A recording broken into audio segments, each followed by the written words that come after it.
apa tuh? Kenapa bisa tertarik sama dunia tinju tuh? Awalnya gimana tuh Bang? Saya dulu kan ceritanya disuruh sama keluarga, udah jadi atlet coba sama yang kamu mau. Saya pikir saya lebih ke olahraga individu deh gitu lah. Akhirnya pilihannya boxing ini. Tapi nggak kapok kan Bang ya? Nggak kapok buat tanding lagi? Oh, saya tidak akan pernah kapok. Karena saya terinspirasi kata-kata yang bilang umur adalah angka gitu ada. Itu sering terngiang-ngiang. Dari tinju buat saya lah bagaimana saya dulu menemukan tujuan hidup.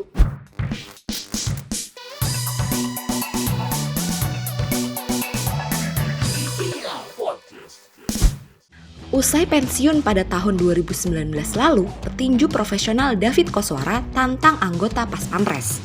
Ini bukan pertama kalinya loh Bang David duel lawan tentara. Walau kalah, Bang David tetap bersemangat dan bahkan mengaku akan terus menggeluti olahraga ini selamanya. Wah, gimana ceritanya ya? Pertarungan terakhir Bang David lawan tentara? Daripada penasaran, yuk kita simak di Viral Podcast.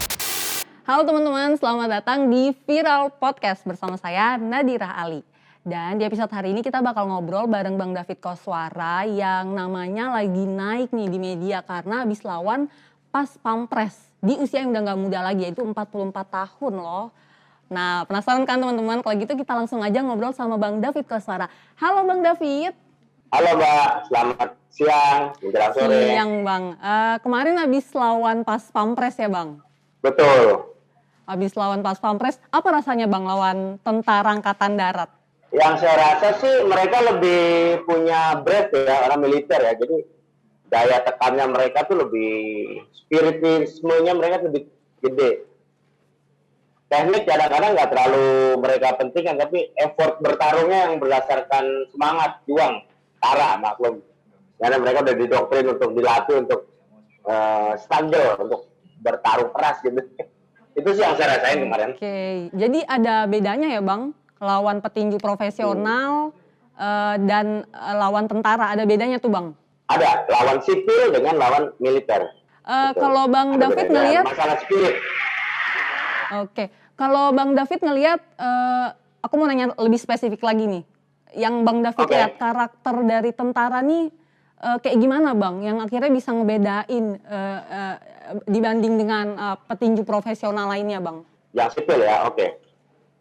Basic militer tuh saya rasa mereka lebih tough, disiplin, terus daya juangnya. Mereka nggak gampang nyerah. Mereka tuh bertempur karena memang diatur, didoktrin untuk bertempur ya, karena untuk bela negara. Tapi yang paling jelas dari sisi mentalitas, militer itu lebih tough, lebih semangat dalam bertarung entah apapun itu, nggak cabang cuma tinju aja, tapi setiap cabang olahraga kalau yang basicnya mereka militer, latar belakangnya mereka lebih gigih gitu aja sih Mbak.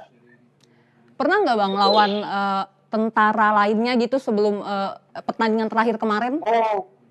Oke, dulu waktu saya zaman masih tinju amatir ya, waktu zaman saya masih pakai helm tinjunya, itu berapa kali saya main lawan petinju Kodam 5, lawan petinju dari Kodam Siliwangi, zaman saya masih tinju amatir ya, belum pindah ke tinju seperti sekarang. Sering dulu, era 90-an.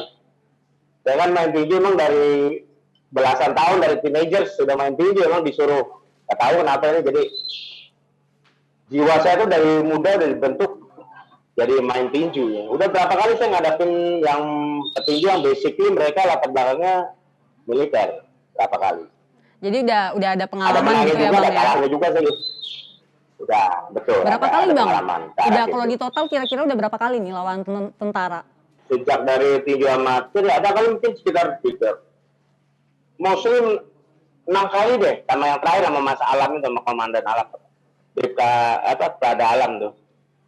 Terakhir tuh, yang terakhir pertandingan kemarin. Ada 6 kali ya, kurang lebih. Sejak dari era saya amatir ya, yang saya hitung tuh ada 6 kali. Kurang lebih. Ketika udah profesional ini baru sama yang terakhir kemarin tuh Bang?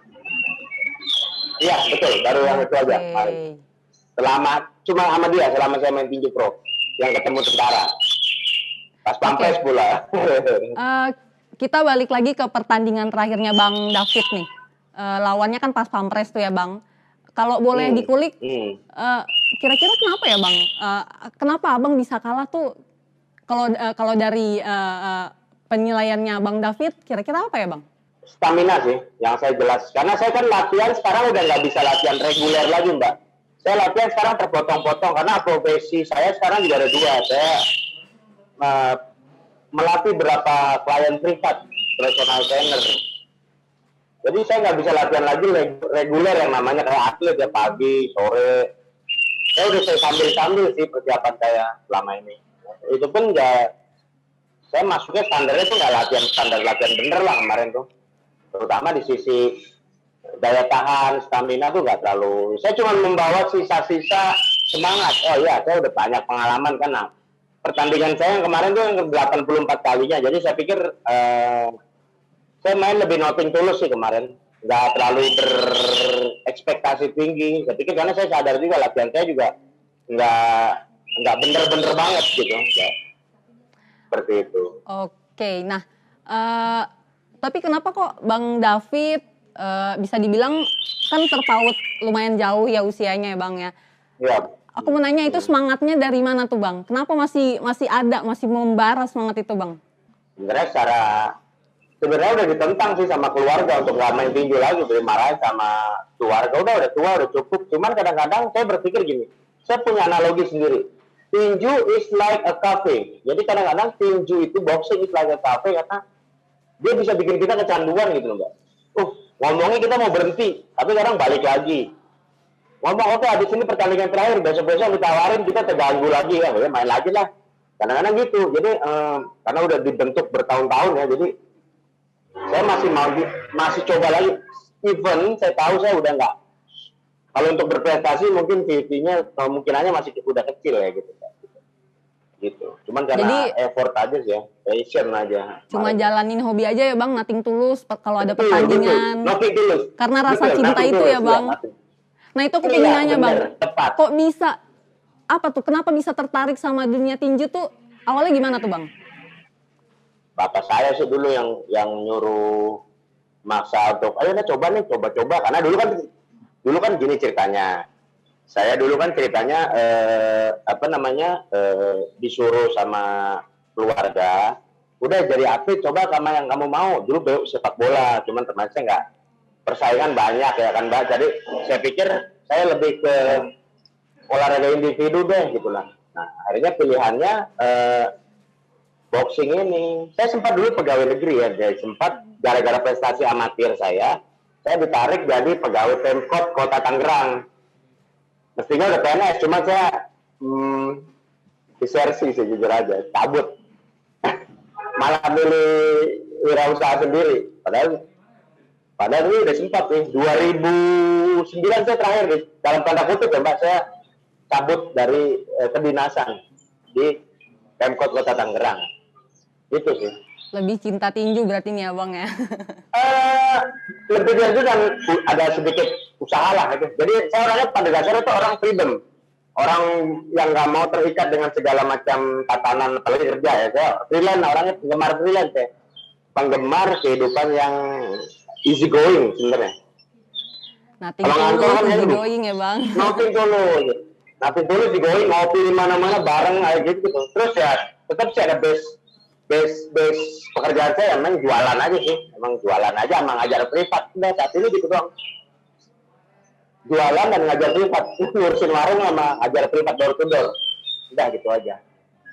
Kalau boleh tahu bang, petinju favorit abang siapa nih bang? Yang di dunia ya? Yap, yang di dunia. Oscar De La Hoya. Siapa? Pernah dengar nama itu? Oh, belum. Oscar De La Hoya. Oke, kenapa tuh bang suka sama dia? Kenapa tuh bang? Dulunya tuh ganteng sih. Tinju yang pada saat era 90-an tuh ganteng, sampai sekarang ya. Handsome boxer. Karena pada saat itu karena saya dulu masih ABG kan. Ini kerennya petinjunya nih, gaul good looking, cool, cute. Tapi di samping itu dia juga juara dunia, udah berkali-kali. Bagus juga skill. Dia juga dari amatir sebelumnya. Tim Olimpiade Amatir Amerika Serikat di Olimpiade Atlanta 1992 tuh, Oscar De La Hoya. Terus dia kemudian hijrah ke tinju pro gitu. Oke bang, mau balik lagi ke karirnya abang nih. Ada nggak sih abang tuh goal gue pingin ikut di pertandingan apa gitu, dan itu udah terrealisasikan, ada nggak tuh Bang? Saya kan prestasi tertinggi saya kan juara PABA ya, juara Asia dulu waktu masih terakhir saya pegang gelar itu di usia 27. Terus saya main ke Uzbekistan waktu itu terakhir 2004 saya main ke Uzbekistan tuh pegang gelar saya terakhir dan saya kalah di situ. Kesininya saya nggak pernah juara yang internasional lagi, paling juara nasional aja pernah. Itu aja. Oke. Dan kesini-sininya era 2014 ke sini bertanding just for having fun aja. Yang tadi yang Mbak bilang. Nothing tulus aja. Kalah ya whatever. Jalan, kalau bahasa saya tuh jalan-jalan berhadiah aja deh. Kalau pertandingan ke luar negeri udah ada expect high lah, udah tahu diri. Yang penting main gitu aja. Tapi masih bertanding sih. Terakhir saya main ke Filipina kalah juga karena memang udah nggak bisa bersaing berat dengan petinju-petinju muda yang pakai sistem latihannya, yang reguler latihannya masih terjaga gitu. Itu aja sih. Oke, juara Asia Pasifik gitu ya Bang ya, benar? Iya pernah. Asia Pasifik. Ya. Di Terus 3 kelas berdiri Asia Pasifik. Sama juara nasional. juara nasional Untuk juga terakhir pernah saya 4 kali ya pegang Bang? di Pernah. Tiga kelas Oh, 3 berbeda. kali. Kelas 61 kg. Iya, gelar pertama saya di kelas 61 kg. Gelar kedua saya di kelas 66 kg. Makin naik tuh berat badan karena makin turun. Terus saya di kelas 72 juara nasional saya. Kesini saya udah nggak pegang gelar lagi. Itu masih kepala 2 semua. Saya kan start boxing itu dari usia 21, Mbak. Memang hidup saya tuh habisnya di dunia itu aja. Kuliah juga dulu sampai nyambung-nyambung karena nggak bisa regular flat. Graduate sekian tahun nggak, putus nyambung, BO, masuk lagi. Gara-gara itu gitu. Oke, Bang aku mau balik lagi nih Oke. ke karirnya Abang. Kan 2019 Abang memutuskan untuk pensiun ya Bang, bener ya? Benar ya. Itu pensiun dari yang amatir, bener? Amatir? Dari pro. Pro. Nah, ini pertanyaan saya nih Bang. Dari 7 pro ini. Kenapa masih ikut tanding tuh Bang, kemarin yang lawan Pas Pampres? Ya, itu dia. Benar. Gini ceritanya. Hasrat juga ya Mbak ya. Hasrat tuh kayaknya kok masih pengen. Even saya tahu saya udah sulit untuk bersaing dengan anak-anak muda ini. Ini sebuah passion ya. Kadang-kadang kelamaan gak tanding-tanding, lihat yang muda-muda masih tanding, terus saya pikir hidup saya juga saat ini masih support kan ya Mbak. Saya juga masih latihan tiap hari, walaupun saya nggak latihan rekrut, tapi masih ngelatih member tuh, included saya tetap bergerak fisik ya. Saya pikir saya coba deh, gitu. Saya coba sekemampuan saya. Saya sadar juga 44 years old itu bukan umur yang umum untuk orang Asia, Melayu terus untuk cari prestasi. Tapi saya pikir saya coba aja. Karena satu juga ada kemungkinan. Karena di kelas 100 kilo ini 90-an ke atas tuh udah nggak ada orang lagi Mbak. Sedikit petinjunya.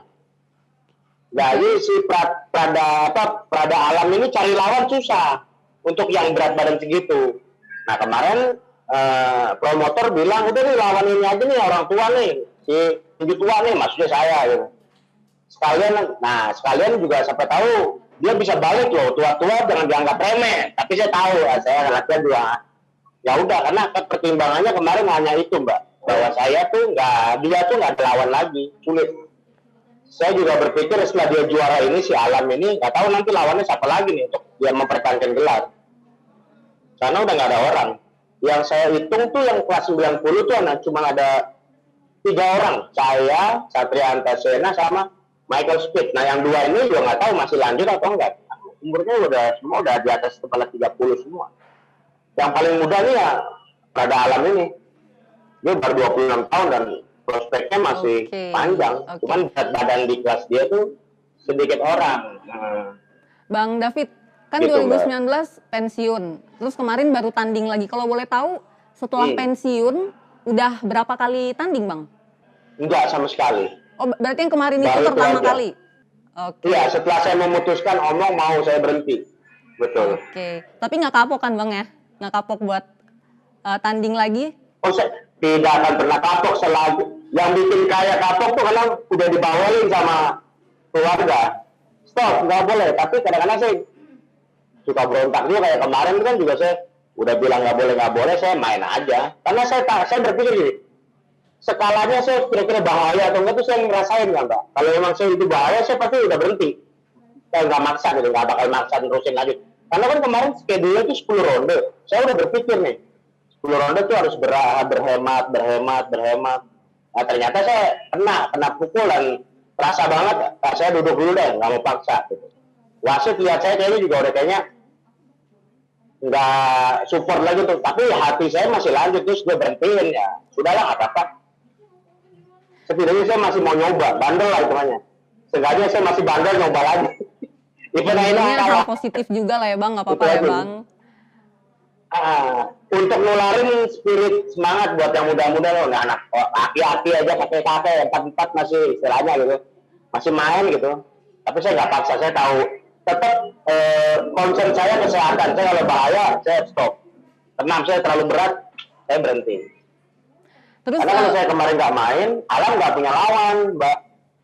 Yap. Bang David kan sempat ada lawannya.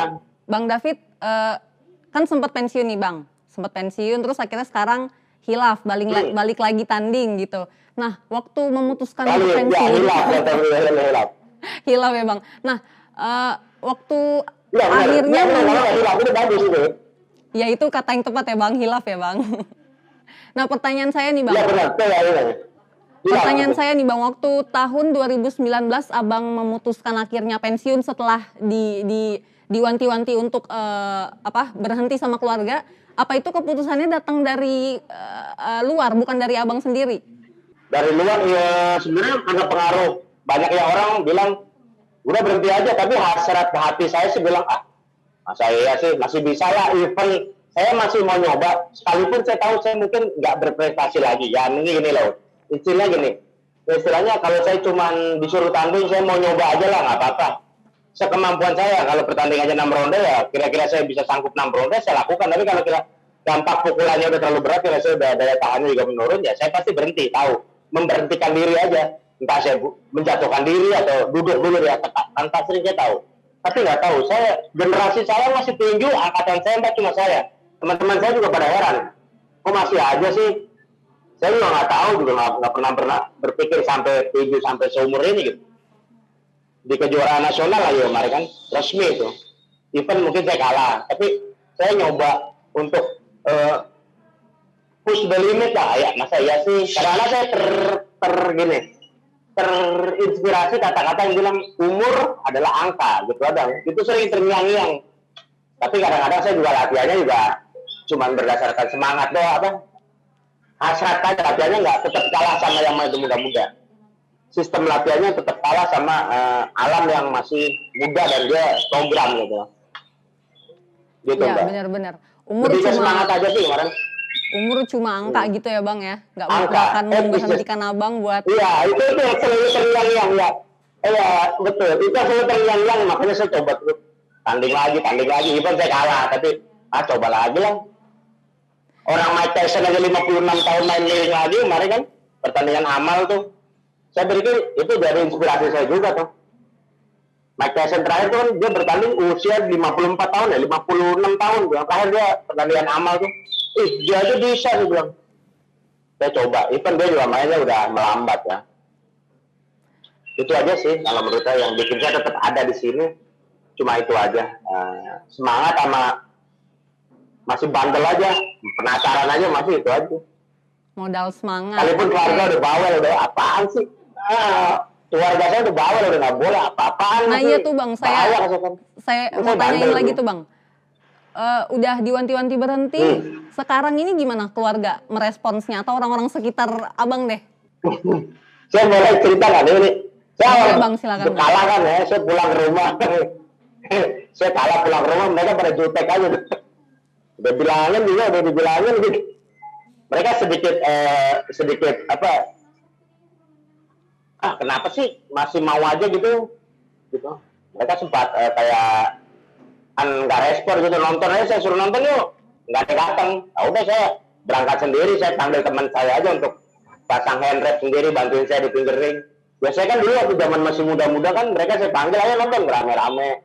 Entah nggak tahu karena COVID juga nggak boleh banyak penonton, tapi kayaknya tuh mereka tuh orang tua saya tuh adik-adik saya orang tua udah nggak pada respon, udah tua saatnya lu berhenti, udah nggak boleh lagi. Tapi bantu saya aja sih yang bandel, terus terang aja saya bilang saya yang kepala batu sih, masih mau nyoba aja. Walaupun alam tuh kan masih muda, tuh paling 26 tahun, masih kencang-kencangnya tenaga. Hitungannya dia tuh kan adik saya, kalau saya 44 dia hitungannya adik lah kan. Adik saya jauh tuh. Oke, berarti di keluarga yang mendalami olahraga tinju cuma abang aja ya bang? Iya, bener. Papa saya juga walaupun dulu tuh nyuruh aja, tapi dia bukan mantan petinju. Saya doang tuh, yang aneh sendiri tuh pilihannya. Semua sih normal ya, bekerja, karir sendiri, karir normal. Saya pilihannya aneh sendiri di keluarga.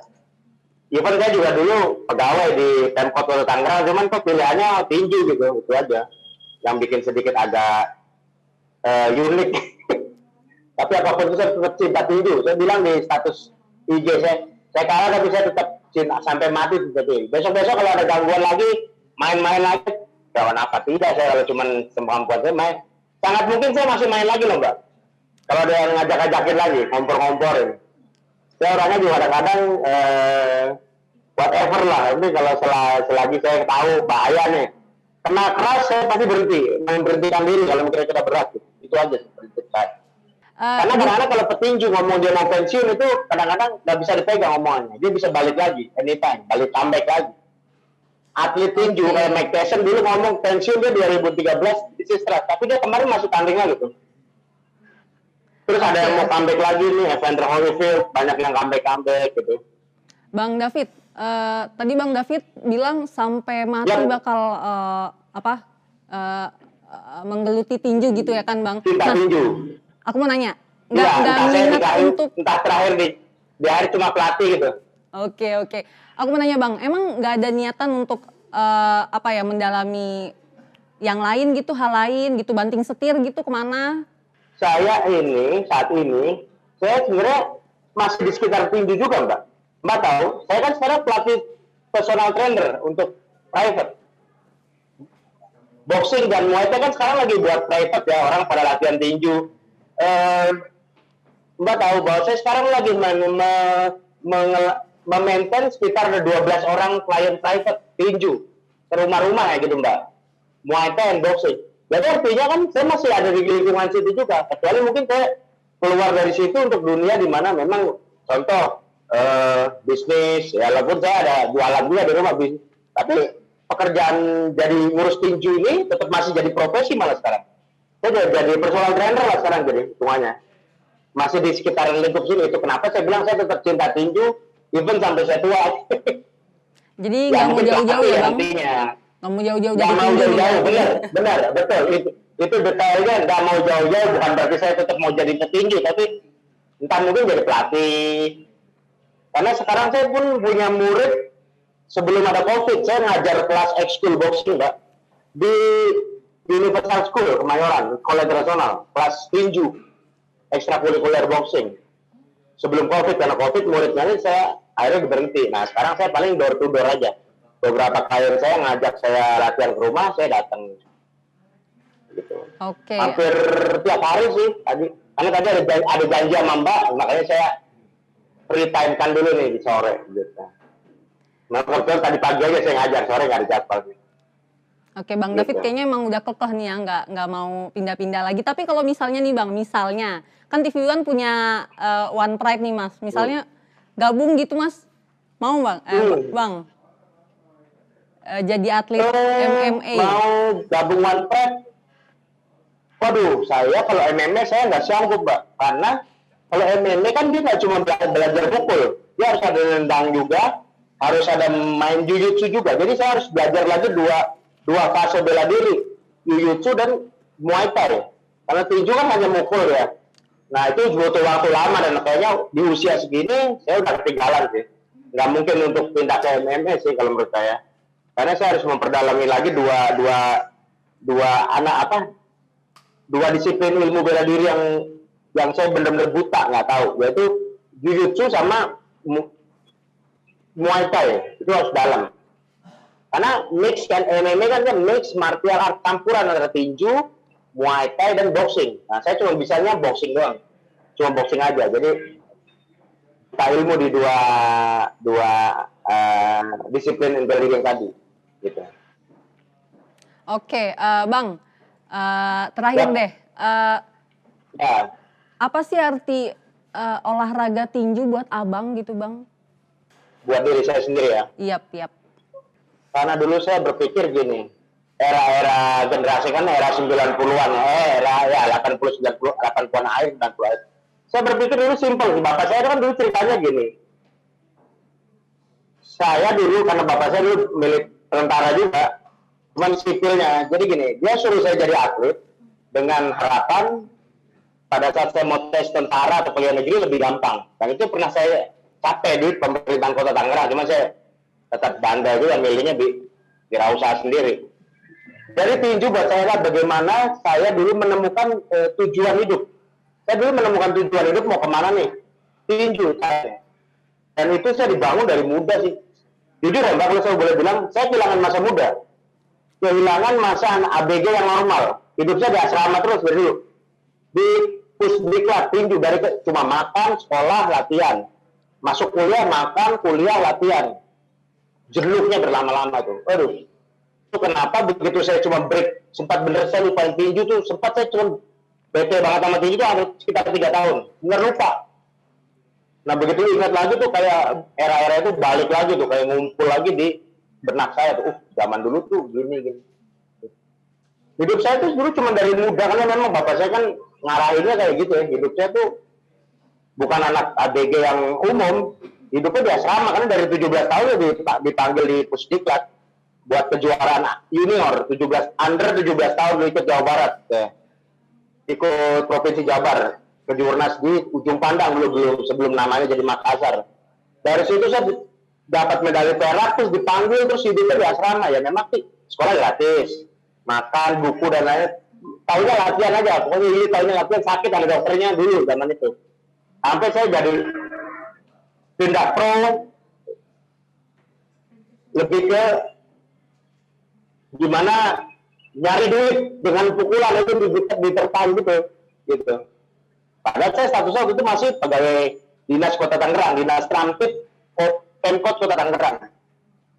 Sampai akhirnya saya di pemutusannya 2009, ya, saya udah gak pernah masuk, dicari-cariin terus bandel di kepala dinas Notpon, di PKD yang saya udah saya pilihannya nih, karena saya udah ngurus jualan lah kecil-kecilan gitu, jualan, jadi emang ngajar-ngajar privat. Udah, sampai sekarang aja. Tinju artinya buat saya, dia yang menjadi guide untuk saya kemana gitu. Oke. Banyak banget yang bisa saya highlight dari pernyataan Bang David tadi, dan bisa saya dan penonton pasti pahami banget rasa cintanya Bang David nih sama dunia tinju. Apalagi tadi Bang David juga sempat bilang menukarkan masa mudanya untuk latihan. Iya, saya kehilangan masa muda. Iya, dan betul, menjalani itu, hidup itu remaja nggak kayak yang lain. Ini unik banget sih Bang. Enggak. Saya cerita satu kali. Dulu saya punya pasangan, saya ABG apa. Setelah saya sampai dia kadang-kadang tunggu depan gerbang asrama. Saya baru izin dulu sama pengawas sampai baru jalan. Itu pun di just only seminggu sekali, Sabtu Minggu. Itu doang. Dia kebetulan karena dia juga pacar dia juga main poli juga dulu. Ketemu Cinlok gitu kan, dia pusdiklat poli. Saya pusdiklat tinju, jadi ketemuan seberangan aja, seberangan gedung aja. Nah, paling ntar ngisi kartu telepon kan dia, ini kisah sendiri ya, ngisi kartu telepon kartu dulu kan tahun 90-an tuh, ya dia punya teleponan gitu aja. Only di asrama setengah mati, dulu setengah hidupnya saya gitu. Sampai mulai masuk pro, baru saya sedikit bebas. Saya mulai kenal, menikah, dan nggak dalam aturan sistem tatanan amatir gitu, lebih bebas kalau pro. Gitu. Oke. Ngomong-ngomong pasangan yang akhirnya yang tadi Bang ceritain tuh gimana Bang? Jadi istri apa gimana Bang? Jadi enggak jadi istri, saya ketemunya di Adar. Terus destiny ya, jodohnya bukan itu ya gitu. Dia sama yang lain karena menarik banget ya. Oke, siap Bang David. Menarik banget obrolan kita dari tadi nih, banyak yang bisa saya highlight. Lagi-lagi tadi juga menarik banget ceritanya Abang, dibidik orang tua, pingin jadi tentara, yang kan Bang? Dimasukin jadi atlet biar jadi tentara, malah keterusan jadi atlet dan terakhir lawannya tentara nih Bang, menarik banget. Oke deh, Bang, makasih banyak Bang David udah gabung ngobrol-ngobrol sama Viral Podcast. Makasih banget. Dan semoga di pertandingan selanjutnya Bang David bisa juara nih Bang. Thank you ya Bang. Amin. Itu pun kalau masih saya diizinkan main tinju sama keluarga. Siap Bang, siap. Tapi saya bandel lah tetap lah. Oke, thank you Bang David. Oke Mbak. Bye-bye. Selamat sore. Ya. Dah. Dah. Nah itu tadi teman-teman perbincangan saya dan Bang David Koswara, petinju profesional yang namanya lagi naik di media-media karena abis lawan petinju yang adalah pas pampres nih teman-teman. Dan teman-teman jangan lupa untuk terus saksikan Viral Podcast di episode selanjutnya. Like video ini dan subscribe channel ini. Kita ketemu di episode selanjutnya. Bye!